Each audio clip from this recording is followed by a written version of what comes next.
Saudara, tiga pasangan capres-cawapres saling sindir saat berpidato pasca pengundian nomor urut di KPU. Capres-cawapres saling sindir komitmen mewujudkan pemilu tanpa kecurangan.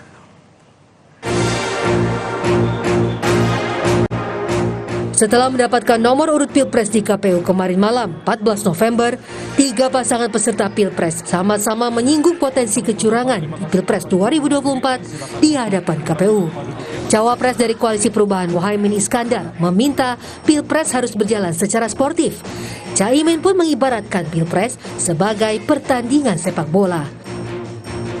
Kita semua yakin kalau kita melihat pemilu seperti sepak bola, maka rakyat punya kesempatan untuk menyaksikan dengan bahagia. Kalau ada pemain yang bersifat curang, tolong diteriaki supaya tidak curang. Kalau ada wasit merangkap pemain, kita foto dan kita sebarluaskan. Kalau ada wasit yang curang, kita laporkan kepada FIFA sebagai lembaga tertinggi. Kalau ada pemain yang nakal dan nekling lawan, foto dan viralkan ke seluruh penjuru. Sementara, Capres asal PDIP Ganjar Pranowo mengingatkan, laporkan jika ada praktik kecurangan.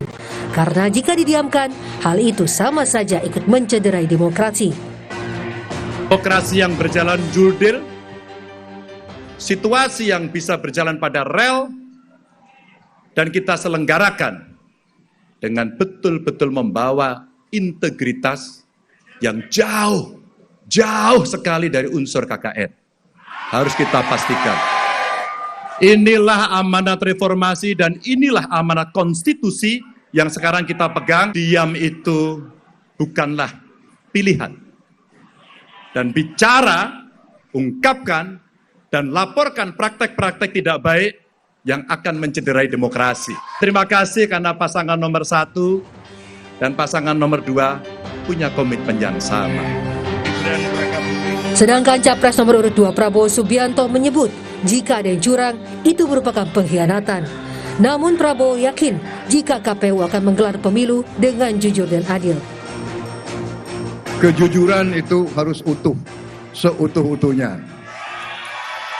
Jadi saya sangat sependapat dengan aspirasi pasangan calon nomor 1. Kita percaya dan yakin KPU akan melaksanakan semua proses pemilihan umum dengan sebaik-baiknya, dengan sejujur-jujurnya, dengan seadil-adilnya, tanpa kecurangan apapun.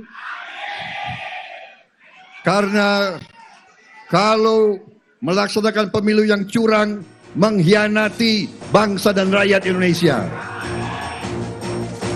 Sebelumnya Presiden Joko Widodo telah membantah ada intervensi dalam pemilu. Menurut Jokowi, pemilu di Indonesia sangat sulit untuk diintervensi.